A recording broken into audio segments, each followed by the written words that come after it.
comentaba en las reuniones, no se preocupen tanto por la lectura correcta de los nombres. A veces la pronunciación, comentaba hace ratito que tal vez si los hebreos estuvieran pronunciando nuestros nombres estarían batallando igual que nosotros.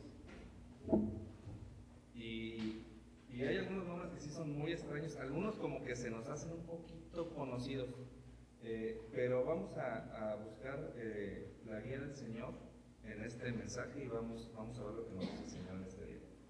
Les invito a que cierren sus ojos. Señor, te damos gracias porque nos permites una vez más estar reunidos para adorarte, para alabarte y sobre todo, Señor, para también saber lo que tu palabra tiene para nosotros en este día. Ayúdame, Señor, a que tu palabra sea fiel, Señor, salga fiel, Señor, y que también llegue a corazones receptivos, Señor, de tal manera que, Señor, seamos edificados. En nombre de Jesús oramos. Amén.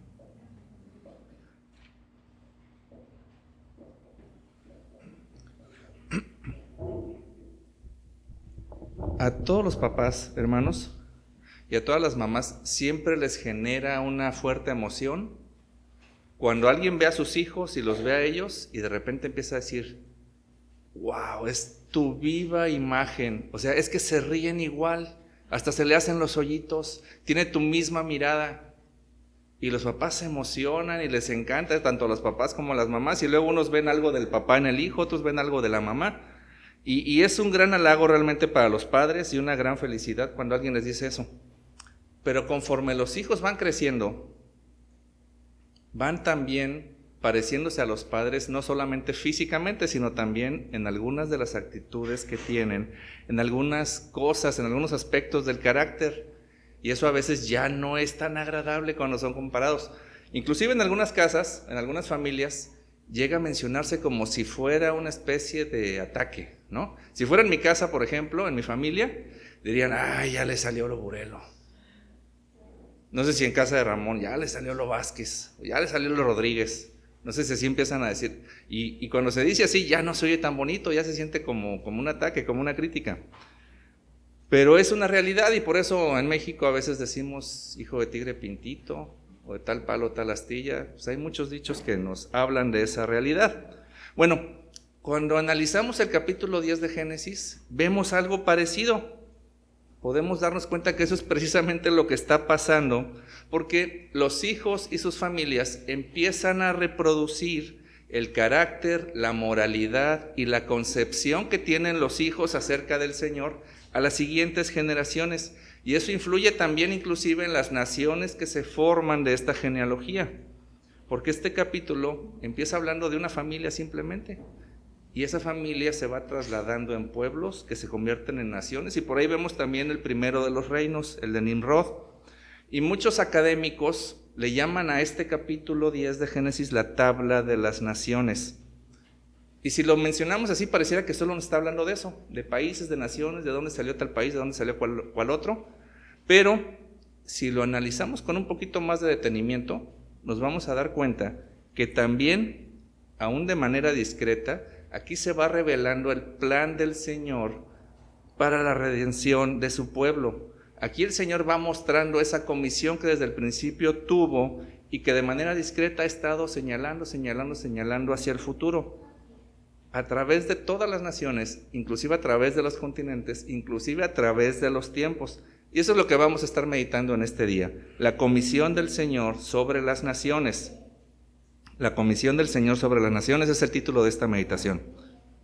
Miren, no vamos a estar leyendo como normalmente lo hacemos todo el texto al principio de manera alternada, sino que por la longitud vamos a ir pedacito por pedacito y hablando de cada parte, ¿no? Como en los grupos de amistad. Bueno, la comisión del Señor sobre las naciones es, punto 1, mostrar su misericordia a cada familia y nación. Mostrar su misericordia a cada familia y nación. Tengan abierta su Biblia en el capítulo 10. Fíjense, es interesante. No sé a cuántos aquí les gusta la historia universal.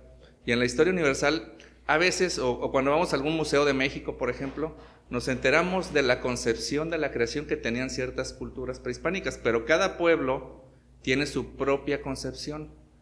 No piensan lo mismo del origen de las naciones, los aztecas, que los incas. No hay ningún acercamiento entre esas culturas. Siempre son orígenes diferentes y nunca coexisten entre sí. Nunca vemos un multiverso en donde los aztecas se juntan con los incas o los nórdicos se juntan con los germanos. Sí, siempre están como que cada uno creado siendo de manera separada. Y de cierta manera los evolucionistas también mencionan algo así. Por aquí en este rinconcito de África, el hombre cambió de esta manera, bueno, el chango. Y de esta otra parte, en España, cambió de esta otra manera. Pero nunca realmente vemos un origen común. Pero en la Biblia sí se nos menciona ese origen común, que todos venimos y descendemos de esa misma familia que bajó del arca y que el Señor preservó a través del diluvio. Lo que nos dice, ahorita vamos a leer el primero de los versículos, versículo 1, y de ahí nos vamos a brincar al versículo 32. Vamos a leerlo juntos. Si ya lo tienen, vamos a leerlo. Dice la palabra de Dios, versículo 1 y 32.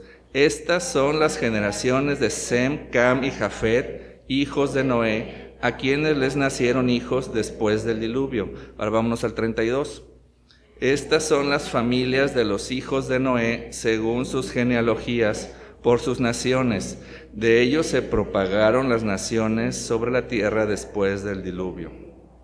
Aquí nos está diciendo, no que los israelitas nada más, no que el pueblo de Dios nada más, sino que todos los seres humanos fueron descendientes de Sem, Cam y Jafet, hijos de Noé. Ya más adelante en el Nuevo Testamento, tienen un pasaje ahí en su hojita, el primero de los pasajes, donde Pablo es citado por Lucas en el libro de Hechos, cuando está hablando a los atenienses. Bueno, aquí ¿qué le está diciendo él? Precisamente a un pueblo que cuando llegó parecía una calzada de los dioses. Todo estaba lleno de estatuas. Si había un pueblo bien pagano, eran precisamente los griegos. Bueno, a ellos es lo que les dice esto de Hechos 17. Él es quien da a todos vida y aliento y todas las cosas. Y de una sangre ha hecho todo el linaje de los hombres, para que habiten sobre la faz de la tierra. Y les ha prefijado el orden de los tiempos y los límites de su habitación. Fíjense. No solamente todas las naciones vienen de la misma familia. Todos los países han sido distribuidos por el Señor. Todas las naciones tienen ese antepasado común y fue el Señor el que los distribuyó en las diferentes naciones. Nosotros pensaríamos que un día estaban Sem, Cam y Jafet y dijeron, bueno, ¿y ahora qué hacemos? ¿Cómo nos repartimos? Hay mucho terreno para todos lados. No, pues yo me voy a la derecha. No, pues yo me voy a la izquierda. No, pues yo me voy para adelante. Y así se distribuyeron. Pero lo que dice la palabra de Dios es que es Dios el que puso en el corazón de uno y de otro hacia dónde dirigirse. Y no solo eso, les ha prefijado el orden de los tiempos. Él es el que ha diseñado cuánto tiempo iba a durar una nación, un imperio, un rey. Sabemos que para eso el Señor es soberano. Así que cuando pensamos en la historia de origen de los mexicanos, es esta, la de Noé. Cuando pensamos en la historia de origen de los japoneses, es esta la de Noé. Cuando pensamos en los incas, cuando pensamos en los ingleses, cuando pensamos en los norteamericanos, esta es la historia de origen. De cierta manera, este pasaje nos dice que todos como humanidad estamos unidos. Y eso es a la vez esperanzador, pero también es humillante. Es humillante porque eso nos hace parientes, eso nos hace familiares del asesino y del violador. Casi siempre queremos decir, no, yo tengo un familiar que es famoso, que es importante, pero lo que nos dice la palabra de Dios entonces es que estamos emparentados, lo mismo con Hitler que con Charles Manson, como los grandes criminales, los grandes villanos de la historia. La peor escoria tiene el mismo fundamento que nosotros tenemos, pero también es esperanzador que todos los grandes hombres, todos los hombres valientes, los grandes reyes, los científicos, los grandes artistas del Renacimiento, los grandes artistas de la voz, todos también son nuestros familiares. Y eso es lo que vemos en esta genealogía. Vemos héroes y vemos villanos. Y todos son nuestros parientes, todos estamos interconectados. Pero para efectos de entendimiento, Moisés nos los va presentando por genealogías. Empieza con Jafet, luego con Cam y luego se va con Sem. Entonces vamos a empezar en el mismo orden que puso Moisés con Jafet. Vamos a leer de los versículos 2 al 4. Vamos a leerlo juntos. Estos son nada más 3 versículos. Versículos 2 al 4. Dice la palabra de Dios: los hijos de Jafet, Gomer, Magog, Madai, Javán, Tubal, Mesec y Tiras.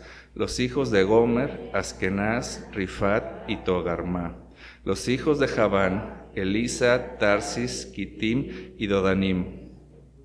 A manera de resumen, los descendientes de Jafet se ubicaron, se instalaron en lo que es Asia Menor y Europa. No es así una precisión milimétrica, pero en resumen es algo así esa área. Y entre esos nombres que se mencionaron vamos a encontrar algunos que sí son conocidos. Por ejemplo, Gomer, de Gomer vienen las familias germánicas, los alemanes. De Magog, Tubal y Mesec se considera que surgió Rusia, de esos pueblos surgió Rusia. Tiras ha sido identificado con Turquía. Ya vamos viendo más o menos como de qué país estamos hablando. De Madai es de donde vienen los medos y los persas. De Javán, como ya vimos entre semana, vienen los griegos. Tarsis, algunos lo identifican no muy claramente con España o con Inglaterra.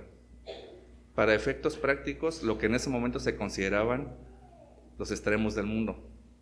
Y de hecho Tarsis es precisamente el lugar a donde Jonás quiere huir cuando lo mandan a Nínive. Agarra un barco a Tarsis y ya sabemos lo que sucede con él. O sea, él quería irse lo más lejos posible que pudiera del Señor. Y ese es Tarsis el que se menciona aquí. Ahora, esta genealogía de Jafet termina en el versículo 5. Vamos a leer ese versículo 5 nada más, pero también nos vamos a echar un brinco al versículo 20 y luego al versículo 31. Y vamos a ver si notamos una similitud en esos 3 versículos, 5, 20 y 31. De nuevo dice la palabra de Dios: de estos, las costas de las naciones se dividieron en sus tierras, a uno conforme a su lengua, según sus familias, en sus naciones. Vamos al 20. Estos son los hijos de Cam, según sus familias, según sus lenguas, por sus tierras, por sus naciones. Vamos al 31. Estos son los hijos de Sem, según sus familias, según sus lenguas, por sus tierras, conforme a sus naciones. Bueno, las 3 familias, las 3 líneas se dividieron sobre la tierra de acuerdo a 3 factores. ¿Cuáles son los 3 factores? Ya los acabamos de leer en todos esos 3 versículos. Las lenguas, las tierras y las naciones. Y aquí quiero llamar su atención a un detalle. Miren, la Biblia no siempre está acomodada en un orden cronológico. A veces vamos a encontrar libros que están en una parte que no significa que si está después de Reyes, por ejemplo, es algo que ocurrió después del periodo de los Reyes. Aquí en Génesis tenemos algo así.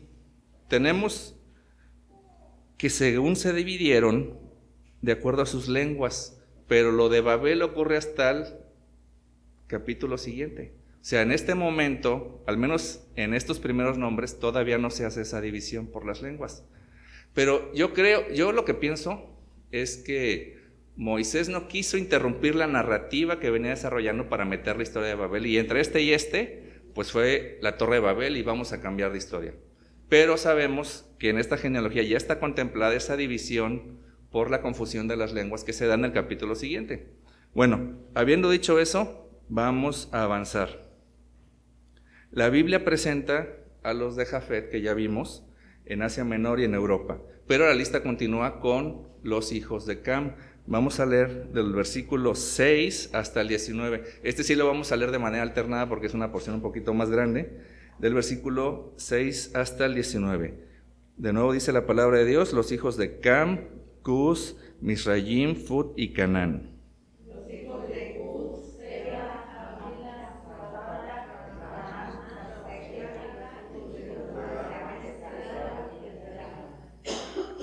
Cus fue el padre de Nimrod, que llegó a ser poderoso en la tierra. Él fue un poderoso cazador delante del Señor, por tanto se dice, como Nimrod, poderoso cazador delante del Señor. El comienzo de su reino fue Babel, Erec, Acab y Calne en la tierra de Sinar.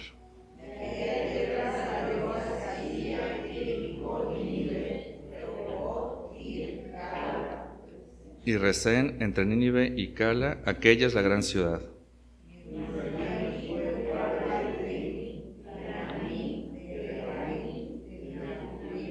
de Patrosim, de Casluim, de donde salieron los filisteos, y de Caphtorim.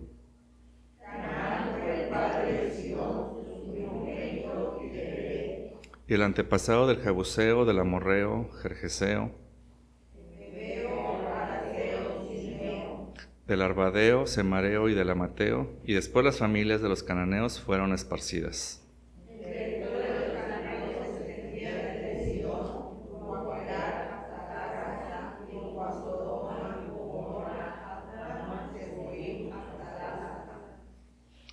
Así escuchándolos hasta parece que estamos hablando en lenguas. Bueno, ahora recordemos que esta es la línea de Cam, y que Cam es ese hijo de Noé, cuya descendencia fue maldecida por Noé, por los actos, por los pensamientos que hizo contra Noé y que lo deshonraron. Y vemos al final del capítulo 9 las únicas palabras registradas de Noé. Lo tienen ahí en su hojita. Está hablando aquí Noé, y dijo: maldito sea Canaán, siervo de siervos, será para sus hermanos. Dijo también: bendito sea el Señor, el Dios de Sem, y sea Canaán su siervo, engrandezca Dios a Jafet y habita en las tiendas de Sem, y sea Canaán su siervo. Fíjense, aquí hay algo bien extraño, porque hasta podría parecer una contradicción. Dios anunció en la boca de Noé, a través de Noé, que las consecuencias de las acciones de Cam se verían reflejadas en Canaán y sus descendientes. Pero pasamos al siguiente capítulo y vemos que de las 3 descendencias, al parecer la más abundante y fructífera es la de Canaán y la de sus hijos. Inclusive entre ellos está el primer poderoso, entre ellos el primer reino o el primer conquistador. ¿Cómo es que está pasando eso? Viene ahí este personaje Nimrod, y aún la Biblia le dedica todavía más espacio en este capítulo a esta genealogía. Pareciera que es el personaje más importante. ¿Cómo es que prosperan tanto los descendientes de Cam? Podría parecer que es la línea que está siendo bendecida y no maldecida. Pero ¿cómo es posible esto? Hay una cosa que normalmente llegamos a creer, que la bendición de Dios se refleja en prosperidad de cualquier tipo. Y de hecho, si vemos esto, podríamos pensar que Dios está bendiciendo la línea de Cam, pero no es así. La prosperidad o el éxito terrenal no es necesariamente lo mismo que la bendición de Dios. De hecho, muchas veces las bendiciones que el Señor nos da, lejos de acercarnos a Él, nos alejan. Fíjense, no muchos cristianos, a lo mejor todos van a decir que sí, pero no muchos cristianos oran dando gracias antes de cada alimento. No muchos lo hacen. No muchos cristianos oran antes de dormir, o oran también al levantarse. ¿Por qué no lo hacen? Es algo que tenemos seguro. El día que no tengamos para la siguiente comida, van a ver cómo sí oramos. Van a ver cómo sí, cuando no tenemos un techo, van a ver cómo sí oramos por un techo. El día que no tengamos una cama, van a ver. El día que no tengamos salud, vamos a ver cómo sí vamos a orar. Muchas veces las bendiciones que el Señor nos da nos hacen olvidarnos de Él. Y aquí vemos esta línea de Cam, que cada vez se va olvidando cada vez más del Señor, y va prosperando y prosperando. Pero como se dan cuenta, una cosa no lleva a la otra necesariamente. La bendición del Señor no estaba con ellos, en cambio la maldición eventualmente los iba a alcanzar. Entonces, ¿por qué están prosperando? Bueno, parte de eso es la gracia común. La gracia común.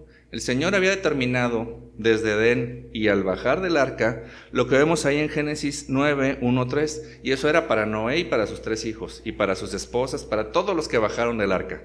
Dice en Génesis 9, versículos 1 y 3, y Dios bendijo a Noé y a sus hijos y les dijo: sean fecundos, multiplíquense y llenen la tierra. Todo lo que se mueve y tiene vida les será para alimento. Todo lo doy a ustedes como les di la hierba verde. Ellos habían sido bendecidos completamente. Y eso era independiente de que obedecieran o no obedecieran. Ahí no hay ninguna cláusula. Ahí no dice, si empiezan a ser infieles, olvídense de los alimentos, olvídense de la multiplicación. Y hermanos, así tenía que ser. Así es como opera el Señor aún en nuestros días. Si no fuera gracia y no fuera común, nadie comería, nadie tendría hijos, nadie podría disfrutar de las bendiciones del Señor. Tiene que ser por gracia y tiene que ser común. Por eso, ustedes recuerdan, acabamos de leer hace poquito el primer pasaje, Hechos 17. Él es quien da a todos vida y aliento y todas las cosas. Todo eso procede del Señor. Es una gracia común. Ahora, las tres líneas, Sem, Cam y Jafet, eran de pecadores. Ni Sem se merecía, ni Cam se merecía, ni Jafet se merecía. Los tres necesitaban la gracia de Dios. Y hasta la fecha, esa es la condición de la humanidad.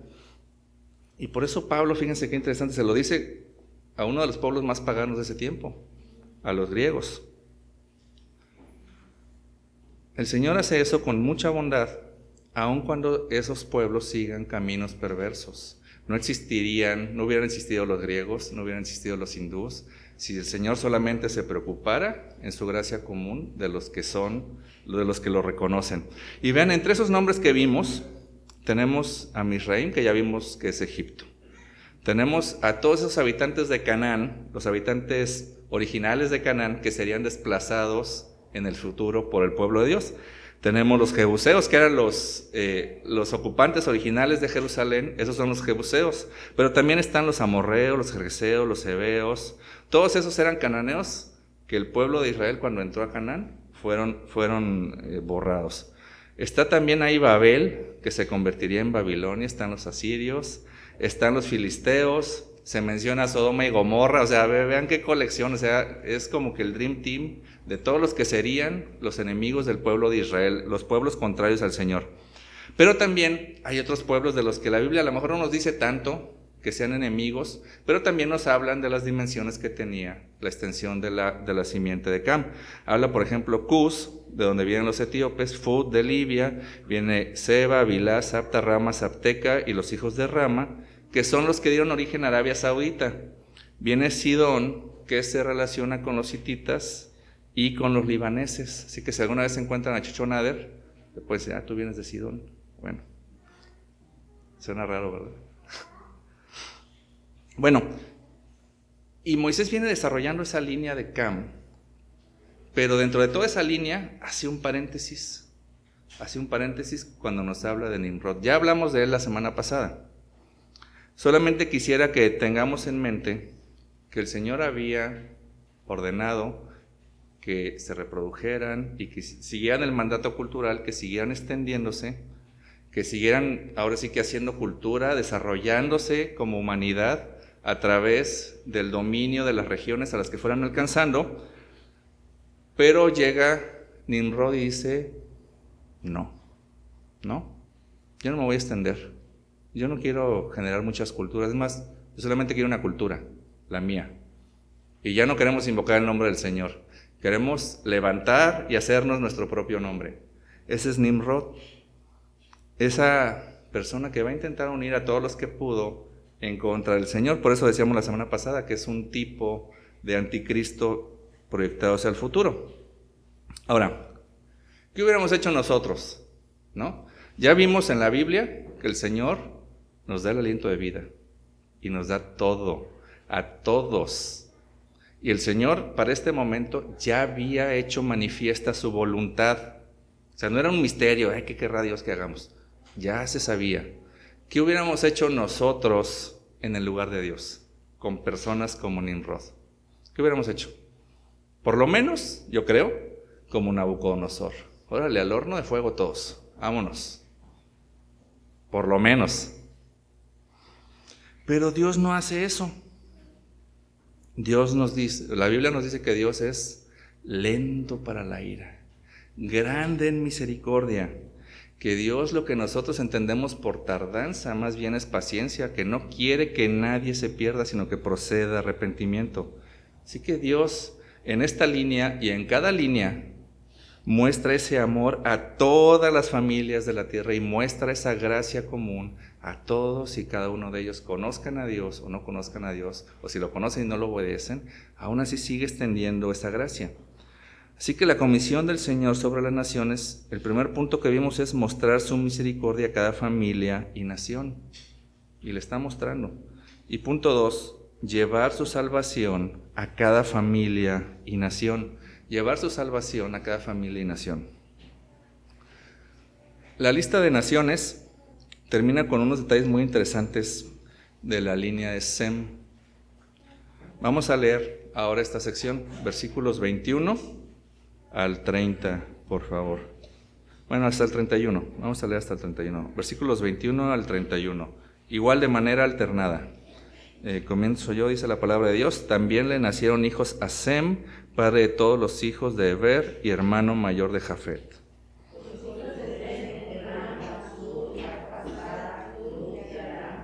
Los hijos de Aram, Uz, Ul, Geter y Mas.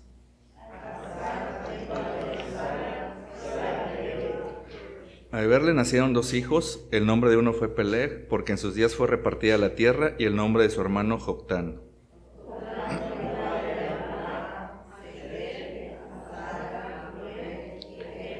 Adoram, Uzal, Dikla. Ofir, Abilai de Jobab, todos estos fueron hijos de Joctán.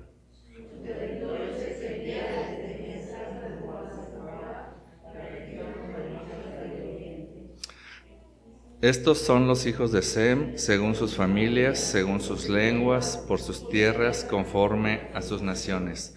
Bueno, de nuevo, entre estos nombres, ¿a quiénes encontramos? Asur, el padre de los asirios. Aram, que es el antecesor de países como Armenia, como regiones como Mesopotamia y Siria. Aram, generalmente lo relacionamos con los arameos. Bueno, Arfaxad, que fue el antepasado de Abraham. Uz, donde la Biblia nos dice que Job precisamente era de esa región de Uz. Inclusive hay otro nombre ahí que muchos eruditos creen que está refiriéndose a Job. Hay un nombre ahí que se llama Jobab. Fíjense, yo no sé si se refiere a Job o se refiere tal vez al padre de Job, porque esta partícula Ab normalmente tiene esa acepción de padre, como decimos Abba, padre, Abraham, Jobab no sé si sea el padre de Job, o puede ser Job, pero muchos eruditos creen que se refiere a él. Y viene Peleg, porque en sus días fue repartida la tierra. Bueno, una manera también de entenderlo es que precisamente en el tiempo de vida de este hombre fue cuando se dio esa separación, esa extensión que se dio después de la Torre de Babel. Hay otro tipo de explicaciones un poquito más amplias que ahorita no da el tiempo de hacer, pero después lo podemos platicar en algún grupo. Bueno, pero tenemos el personaje para mí más interesante de esta lista, es Eber, a quien se considera el padre de los hebreos. Y no sé si alguno lo había notado. Si Aram es el padre de los arameos, Eber es el padre de los hebreos. Fíjense qué fácil era, yo no lo había notado, pero de aquí es donde obtenemos el término hebreo. Ahora, nosotros hemos visto, ya lo vimos en Adviento con Jesús, ya lo vimos en Adviento con Emmanuel, cómo los nombres tienen un significado casi profético en las personas a los que son aplicados, y que también nos habla de su carácter, de sus atributos. Lo vimos también con el nombre de Adán, con el nombre de Eva. Hemos visto todos esos nombres en Génesis, Caín, Abel y su significado, y cómo de cierta manera apuntaban. ¿Qué está entonces en este nombre, Eber? ¿Qué nombre está? ¿Qué significa? Bueno, en la raíz está tanto cruzar como ir más allá. Es el significado. Cruzar como ir más allá. Así que, fíjense, este nombre nos habla un poquito, no solo de lo que sería el carácter de este hombre, sino de sus descendientes. Porque si de algo vemos muy claramente en el pueblo hebreo, es que se la pasaron cruzando más allá toda su existencia. Desde que apenas fueron formados, para salvar su vida tuvieron que cruzar hacia Egipto. Ya después que fueron esclavizados, tuvieron que salir de Egipto y cruzar el Mar Rojo. Después tuvieron que cruzar el desierto. Ya después tuvieron con Josué que cruzar el río Jordán. Ya después tuvieron que cruzar a través de la tierra prometida. Ya después tuvieron que cruzar justamente cuando fueron exiliados y cruzar de regreso también a su tierra. Había un carácter aquí, tanto en Heber como un pensamiento de nómadas, de peregrinos. Y a mí se me hace muy interesante ese contraste, porque tenemos por un lado a Nimrod, que dice, yo me voy a expandir, este es mi reino, esta es mi tierra, yo aquí soy el rey. Y tenemos en cambio este otro hombre, Heber, que tiene esa actitud de peregrino, que sabe, no, es que aquí no es mi destino final, es que aquí yo no tengo por qué anclarme. Aquí es donde yo no voy a estar buscando acumular las riquezas del mundo, porque no tiene caso, yo no voy a estar aquí, no tiene ningún sentido. Mi destino final son en el caso de él, la tierra prometida, en el caso de nosotros, los cielos nuevos y la tierra nueva. ¿Por qué nos anclaríamos aquí? ¿Por qué buscaríamos acrecentar nuestro dominio aquí? No tendría sentido si somos creyentes, si somos cristianos. Fíjense, hermanos, si levantamos nuestra Biblia, no la levanten, pero si levantamos nuestra Biblia, esto es lo que hemos estado viendo, esta partecita, y quítele que aquí hay introducción y toda la lista de los libros. Compárenlo con el resto de la Biblia. O sea, hemos visto prácticamente nada. Yo aquí tengo la página 8, pero les digo, quítenle unas páginas más. Hemos avanzado prácticamente nada, y sin embargo, el Señor ya empieza a mostrarnos en esta página cómo su plan se va desarrollando a través de las genealogías, a través de las promesas, a través de los pactos. Ya había prometido en Edén precisamente un redentor, alguien que aplastaría la cabeza de la serpiente. Con Noé había prometido también una estabilidad, ya no una destrucción total. Ahora vemos aquí esta línea genealógica que más adelante nos va a llevar, apenas cambiemos al capítulo 11, a Abraham, donde va a empezar a mostrar esa línea del Redentor. Nosotros sabemos por ese capítulo que así sigue la línea y que ese era el propósito, rastrear al Mesías hasta Adán. Esta genealogía implica que la humanidad es una como seres creados, pero que también la humanidad es una en corrupción, y que la humanidad es una en la necesidad de un Salvador, la necesidad de la redención de Cristo. Y fíjense, la buena noticia es que así como toda la humanidad está unida en el mismo destino, también hubo alguien que se encarnó y que se unió también a esa humanidad, y eso es lo que estábamos recordando en Adviento. El Dios que se encarnó y que ya también es parte, es uno de nosotros y nos representa, porque Él también vino como hombre, pero también nos dice la Biblia que no vino solamente por su pueblo hebreo o su pueblo judío, sino vino por todas las naciones. Vean la promesa que está en Isaías, lo tienen también ahí en su hojita. Este es mi siervo, a quien yo sostengo, mi escogido en quien mi alma se complace. He puesto mi espíritu sobre él. Fíjense, nada más con esa línea, no sé si a ustedes no les recordó el bautizo de Jesús. Es básicamente lo que está pasando ahí. Nosotros podríamos decir, si hubiéramos estado ahí con Juan el Bautista, esto sucedió para que se cumpliera lo de Isaías 42:1. Este es mi siervo a quien yo sostengo, mi escogido en quien mi alma se complace. He puesto mi espíritu sobre él. ¿Y qué pasa en ese momento? Desciende el Espíritu Santo. Pero no solo dice eso. Él traerá justicia a las naciones, no se desanimará ni desfallecerá hasta que haya establecido en la tierra la justicia. Su ley esperará en las costas. Fíjense, cuando esta genealogía nos habla de que se extendieron a las costas de las naciones, se está refiriendo a los países que tenían una costa que era accesible para Israel. Entonces no está hablando solamente de las costas, está hablando de todo el país. Y cuando dice aquí su ley esperará en las costas, está hablando precisamente de todos los países. Bueno, ¿qué nos dice eso entonces? Que es urgente, hermanos, urgente que el mundo sepa que estamos separados de Dios, que somos pecadores, que es urgente que todos procedan a arrepentimiento. Porque es cierto, la Biblia dice que el Señor es lento para la ira, es grande en misericordia, es muy paciente, pero Dios también es justo y llegará el momento de su justicia, llegará el día de su justicia. Y eso es lo que dice Pablo en Hechos. Hace ratito leímos un pedacito de esto que dice Pablo a los atenienses, pero también dice esto: porque en él vivimos y nos movemos y somos, como algunos de vuestros propios poetas también han dicho, porque linaje suyo somos. Pero Dios, habiendo pasado por alto los tiempos de esta ignorancia, ahora manda a todos los hombres en todo lugar que se arrepientan, por cuanto ha establecido un día en el cual juzgará al mundo con justicia, por aquel varón a quien designó, dando fe a todos con haberle levantado de los muertos.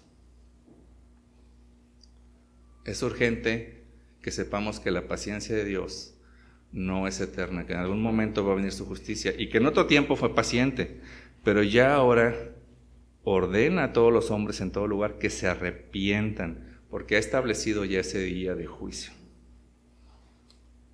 Hemos estado viendo las genealogías, hemos estado hablando de las familias, y fíjense, hay una frase que si se saca de contexto se puede entender mal, pero hay un sentido en el que es correcta. La salvación depende de la familia a la que pertenecemos. La salvación depende de la familia a la que pertenecemos. ¿Será eso cierto? Hay un aspecto en el que es cierto, pero hay por lo menos dos maneras en que se puede entender mal. Fíjense, una de esas maneras sería decir que el destino de la genealogía de Cam es que se va a perder. Todos se van a perder en la línea de Cam. Pero sabemos que no es así, porque apenas vimos el mes pasado que dentro de la genealogía de Jesús había varias mujeres cananeas. Estaba Rahab y estaba Ruth la Moabita. Entonces sabemos que no es un destino sellado el que vengamos de esa línea, el que alguien venga de esa línea de Cam.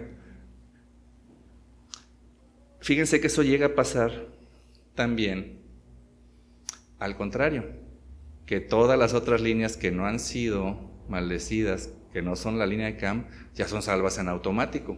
Y ese error lo podemos traer hasta nuestros días, porque muchos pueden llegar a creer que si yo nací en una familia cristiana, automáticamente ya soy salvo. Eso no es lo que dice la Biblia. La Biblia manda a todos y cada uno de arrepentirse y reconocer al Señor como Salvador. No hay salvación por bloque, no hay membresía familiar, es algo individual.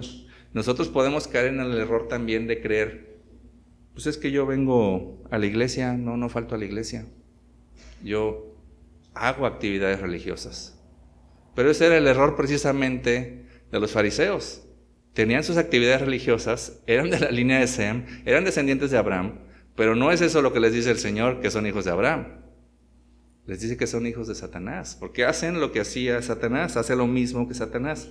Así que la salvación depende de la familia en la que pertenecemos, se puede entender mal. Pero hay un sentido en el que es correcto, siempre y cuando la familia a la que pertenezcamos sea la familia de Dios. ¿Qué dice Juan 1, versículos 11 y 12? También lo dice su hojita. A lo suyo vino y los suyos no lo recibieron. Lo podemos, si quieren, cambiar. A su familia vino y su familia no lo recibió. Pero a todos los que lo recibieron les dio el derecho de llegar a ser hijos de Dios. Es decir, a los que creen en su nombre. La salvación depende de la familia a la que pertenecemos, siempre y cuando esa familia sea la familia de Dios. Y para ser de esa familia, como ya dijo Pablo, es necesario que todos nos arrepintamos y que creamos en su nombre, como dice Juan. Así que en Génesis 10 vemos a tres familias, en general, globalizando. Vemos a tres familias, una que está en oposición directa y rechazo hacia el Señor, los descendientes de Canaán. Pero también vemos a otra familia que parece que no está en una abierta rebelión contra Dios, a los hijos de Jafet. pero tampoco tienen una relación con el Señor. Y vemos esta tercera familia, que ni siquiera podríamos decir que todos, hay personas que sí tienen una relación con el Señor. Y ese es el punto. Siempre se habla, y lo vimos en el grupo, en el estudio de grupos de amistad, de que en la iglesia está mezclado el trigo y la cizaña, donde algunos son salvos y otros no son salvos. Así como la familia de Noé. Todos podrían decir somos descendientes de Noé, pero no podemos afirmar que todos serían salvos. Y tal vez aquí, y en cualquier iglesia, hay esos tres tipos de personas. Cuando digo que estamos en abierta rebelión contra Dios, no quiere decir que vamos a ser como Saulo y vamos a perseguir cristianos y vamos a estar, no sé, haciéndoles maldades. Podemos estar de una manera pasiva en abierta rebelión contra Dios. ¿Cómo sería eso? Pues sería la persona que dice, pues a mí me va bien, no necesito a Dios. Dios está para cuando me enfermo, para cuando caigo en pobreza, cuando hay una situación bien difícil que yo no puedo manejar, para eso está Dios. Pero pues como ahorita no estoy así, yo no necesito a Dios. Estamos en una abierta rebelión contra Dios, no estamos yendo hacia Dios. Pero recordemos que muchos imperios, grandes imperios, surgieron en abierta rebelión a Dios y todos los descendientes de Cam son una prueba de eso. Están los asirios, está Babilonia, están los griegos, bueno, los griegos que vienen de Jafet, pero todos esos grandes imperios que no estaban con el Señor con el tiempo fueron disueltos. No importa qué tan fuerte, qué tan poderoso, qué tan estable te sientas hoy, el destino final no es bueno si no estás con el Señor. O tal vez hay aquí alguien que es del segundo tipo de personas, alguien que no está en abierta rebelión con Dios, que le cae bien Dios, ¿no? Mis familias son creyentes, yo no, pero pues qué bueno que sean creyentes, yo no me opongo. Es más, a veces los acompaño, a veces les cuenta un chiste y hasta me río. O sea, pues no, yo no tengo nada contra él, no tengo nada contra el pueblo de Dios. Sin embargo, tampoco podríamos decir que somos cristianos. Lo que nos hace cristianos es tener una relación directa con el Señor, reconocer nuestra incapacidad. No nos hace cristianos venir aquí a sentarnos todos los domingos. No nos hace cristianos ir a un grupo de amistad. No nos hace cristianos compartir versículos en Facebook. Nada de eso es malo, pero no es eso lo que nos hace parte de la familia de Dios. No se ve ese proceso de santificación. Nadie de los que te conoce podría decir que eres cristiano. Hace poquito, no fui yo, pero hace poquito alguien cumplió años. Alguien que yo conozco cumplió años. Y le regalaron, ¿cómo se llama ese que es para hacer oraciones? Un rosario. ¿Sí se llama rosario? El que son bolitas. Le regalaron un rosario. Y yo, ¿cómo es que no saben que eres cristiano? O cristiana, para que no digan, es hombre, es mujer. ¿Cómo no saben? Siendo una persona que yo sé que es cristiana, su testimonio dentro de la iglesia es de ser cristiano, pero parece que afuera no, porque le regalaron un rosario. Ahora, es posible, y ojalá, que todos seamos del tercer tipo de personas. El que sí tiene una relación con el Señor, una relación viva con el Señor. Pero, ¿saben que hay un problema muy grande con la iglesia actual? La iglesia actual puede tener el conocimiento verdadero de cómo tener una relación con Dios, pero de cierta manera quedárselo y ya no impactar a las naciones. Hay un mapita, ¿sí está por ahí? Hay un mapita. Fíjense, un creyente no solamente tiene que buscar y creer en el Señor y buscar su salvación, tiene que buscar también ser obediente al mandato cultural de llevar esa salvación a otras personas. Ahí tenemos el mapita, miren, es a grandes rasgos, Como ya les había comentado, se los había explicado así visualmente, arriba es Jafet, la parte amarillita, la parte rosadita es Sem y la parte de abajo de África, la verde, es Cam.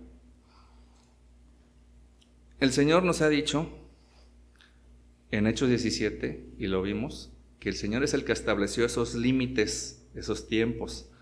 Porque yo me preguntaba, la neta, eso que se ve ahí rosa, ni siquiera eso es el pueblo del Señor. Eso es como se extendió la genealogía de Sem. Pero no todo eso es el pueblo de Dios. Tenemos ahí, por ejemplo, la India y a China, y sabemos que no son pueblos cristianos. Es más, desarrollaron abiertamente contra el Señor, olvidaron quién era el Señor, y pues se inventaron sus otras religiones. Pero realmente lo que es el pueblo de Israel en ese momento era, no me quiero despegar mucho, pero yo creo que ubican lo que es la parte de Canaán. Si no lo ubican, tampoco voy a alcanzar, pero es como por acá, por ahí. No me caí. ¿Por qué el Señor los puso ahí en medio? O sea, de verdad, los puso en un lugar en donde no tenían ni para dónde. O sea, no los puso en una orillita y ahora le váyanse para allá. Los puso en medio de todo el mal. Pero fíjense, eso vemos que Dios lo hizo con toda intencionalidad. No fue un hubieran pasado mejor de abajo para arriba, de arriba para abajo, de izquierda a derecha. Fue con toda intencionalidad. Todos los que estaban alrededor se volvieron enemigos, aun los que eran de la misma línea de Sem. Todos esos pueblos habían olvidado ya a Dios. Está en medio de sus peores enemigos. Literalmente ya solamente quedaba el pueblo de Israel con conocimiento del Dios verdadero. Pero eso también gracias a que el Señor mismo se reveló a ellos. Porque si no, también ellos ya se hubieran vuelto bien paganos. Realmente el pueblo de Israel se volvió el pueblo del Señor por la elección del Señor, por la revelación del Señor. Y el Señor puso a Israel precisamente ahí en medio de las tinieblas. Y si lo pensamos bien, es la mejor posición para impactar al mundo. De adentro hacia afuera, todo hacia donde nos dirijamos es campo misionero. Porque el Señor nos muestra desde el principio que su intención era ser un Dios misionero y bendecir a las naciones a través de Israel. Y por eso lo pone en medio. ¿En qué mejor posición para surgir hacia todo alrededor e impactar a las naciones? El Señor le dijo a Abraham, te voy a bendecir, pero a través de ti quiero bendecir también a todas las naciones. El Señor quería llevar su salvación a todos los confines de la tierra, a todos y cada uno de los países, y qué mejor que de adentro hacia afuera. Igual hace con nosotros. Primero cambia nuestro corazón, lo hace receptivo y va impactando hacia afuera. Primero toma una persona en una familia y va impactando hacia afuera. Y Dios nunca va a poner a su iglesia separada del mundo. La va a poner en medio del mundo y le va a decir a su iglesia, tú vas a ser esa luz, tú vas a ser ese faro. Ustedes son la luz del mundo, dice el Señor textualmente. Y la luz, hermanos, es más valiosa donde hay mayor oscuridad. Nosotros, hermanos, a veces podemos ser desalentados, ¿no? Podemos ser desalentados si estamos en una iglesia pequeña como esta. Porque decimos, son muy poquitos, ¿qué diferencia podemos hacer? Pero nosotros somos como esa luz solitaria que está frente al mar y que está alumbrando a todos los perdidos que están en el mar. Y esa luz es más valiosa que todas las luces que estén juntas en la ciudad. O tal vez alguien aquí es el único creyente que hay en su casa. A lo mejor su marido no es creyente, a lo mejor su familia no es creyente. Esa luz es necesaria porque si no sería el dominio completo de las tinieblas, ese hogar, o esa casa, ese matrimonio. Yo les invito a que vean que precisamente esa luz está alumbrando en esta zona. Y si no estuviéramos nosotros aquí, sería un dominio completo de las tinieblas. Y tu hogar sería pura oscuridad. Si estamos rodeados de tinieblas, si somos el único creyente en nuestro trabajo, somos la única iglesia en este lugar, si somos el único creyente en nuestro hogar, eso significa que nuestro campo misionero está en todo alrededor. Si somos la única iglesia, nuestro campo misionero empieza en esa puerta. Si somos el único creyente en nuestra casa, nuestro campo misionero empieza fuera de nuestra habitación. Si somos el único creyente en nuestro trabajo, el campo misionero está en toda la empresa hacia afuera. Comienza en tu casa, comienza donde estás. Todo es campo misionero, en las casas alrededor. Y tenemos una promesa que yo quise ponerles aquí al final. Mateo 16, 18. Las puertas del Hades no prevalecerán contra ella. Algunos lo traducen las puertas del infierno, otros lo traducen como las puertas de la muerte, no prevalecerán contra ella. Aquí el Señor Jesucristo está hablando de su iglesia. Y fíjense, normalmente este versículo no se entiende tan claramente, porque cuando dice prevalecerán, se refiere que las puertas no resistirán. Pudiera pensarse que se trata como que el infierno tiene una puerta y están los creyentes queriendo salir y está diciendo, no, esa puerta se va a abrir. Pero no es lo que está diciendo, porque si analizamos el verbo, lo que está diciendo es que esas puertas no van a empujar hacia abajo a los creyentes, no van a resistir el embate de los creyentes que entran como bomberos a sacar a los que están adentro. No son creyentes queriendo salir, son creyentes queriendo tumbar las puertas del infierno para rescatar a todos los que puedan. Y eso es lo que estaba queriendo hacer el Señor con Israel. Y esa es la promesa que tenemos. Esas puertas no van a resistir, no van a prevalecer. En nuestra mente muchas veces sí resisten. En nuestra mente no queremos muchas veces evangelizar. En nuestra mente siempre hay algo que nos estorba. Pero no es el Señor. La promesa del Señor es que esas puertas no van a prevalecer. Y cuando vemos todo ese despliegue de naciones, vemos que ahí no está México. Es claro, ¿verdad? Y si no, nos regresamos a la primaria. Geografía 1. Ahí no está México. Pero los cristianos misioneros entendieron que América también era parte de llegar a todas las naciones. Y aquí estamos, porque esos misioneros llegaron a América y empezaron a evangelizar. Así que cuando vemos esta genealogía, vemos todos estos países, vemos esos continentes, vemos todos esos tiempos, tal vez empecemos a preguntarnos, o deberíamos empezar a preguntarnos, ¿qué plan tiene el Señor para los creyentes en México? Ya vimos qué plan tenía para Israel. ¿Qué plan tiene para México? ¿Qué plan tiene para Tamaulipas? ¿Qué plan tiene para ICT? ¿Qué plan tiene para Madero Norte? Y más directamente, ¿qué plan tiene para ti? Él quiere que tú también seas un misionero que lleve su bendición a las naciones. El Señor quiere que tú seas esa luz que lleve su salvación a los demás. El Señor quiere que tú seas ese faro, que aunque tengas que estar solo, sea ese faro de luz y bendición a todos los demás. Vamos a orar, hermanos.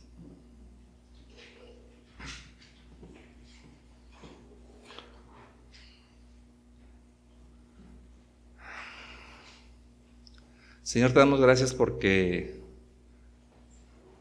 Señor, inicialmente podríamos haber visto solamente un listado de nombres extraños que pronunciamos mal, que no sabemos qué significan, de países tan lejanos, extraños, algunos que tal vez ya ni existen, que realmente, Señor, podríamos pecar de ser negligentes y, Señor, como vimos en el estudio, pues ser indiferentes ante ellos.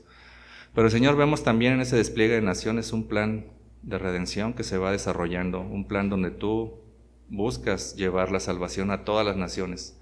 Y, Señor, donde también, aún en este tiempo, vemos que tenemos una participación. Señor, ahora ya no hablamos de naciones extrañas, ahora hablamos de un campo misionero, ahora hablamos, Señor, de almas que necesitan ser rescatadas, de puertas que necesitan ser tiradas, Señor, y tenemos la promesa, Señor, de tu ayuda, de tu Espíritu, Señor. Te rogamos, Señor, que siempre ese sea el corazón de la iglesia, no solamente cuidarse y velar por sí misma, sino también alcanzar a los perdidos, ser ese faro, Señor, que alumbra en la oscuridad.